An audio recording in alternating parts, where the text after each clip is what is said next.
First ப்ரௌனியோட வந்திருக்கு. அத பத்தி பார்த்துரலாமா? ஸோ இது வந்து ஒரு தம்பி அவங்களோட அக்காவோட பர்த்டேக்காக நம்மக்கிட்ட வந்து ஆர்டர் பண்ணியிருக்காங்க. ஸோ ப்ரௌனிக்கு மேல வந்து மில்க் சாக்லேட் போட்டு கேட்டிருந்தாங்க. ஸோ அந்த தம்பி வேற யாரும் இல்ல, என்னோட ஹஸ்பண்ட் தான். ஸோ அவரு தான் வந்து ஒரு ப்ரௌனி வந்து ஆர்டர் கொடுத்து செய் அப்படின்னு சொல்லியிருந்தாரு.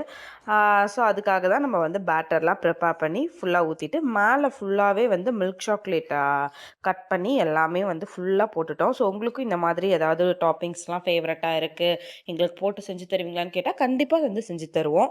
ஸோ அதுக்கும் வந்து நான் கடைசியில் நம்பர் கொடுத்துருக்கேன் பாருங்க. மேலே வந்து நட்டல்லா டாப்பிங்ஸ், சாக்கோ சிப்ஸு, சாக்லேட் கிட்கட்டு எல்லாத்தையுமே போட்டு ஹாப்பி பர்த்டே டாப்பிங்ஸ் வச்சு கொடுத்துட்டோம். சீரியஸாக வந்து டேஸ்ட்லாம் சூப்பராக இருந்துச்சு. ஸோ கட் பண்ண அடுத்த நிமிஷம் ப்ரௌனி வந்து எல்லாமே காலியாயிடுச்சு. எல்லாருமே வந்து டேஸ்ட் வைஸ் சூப்பராக இருக்குது அப்படின்னு சொல்லியிருந்தாங்க. உங்களுக்கும் வேணும்னா மறக்காமல் என்னோட வாட்ஸ்அப் நம்பருக்கு ஆர்டர் பண்ணி ஆர்டர் ப்ளேஸ் பண்ணிக்கோங்க. தேங்க்யூ. Tata bye bye.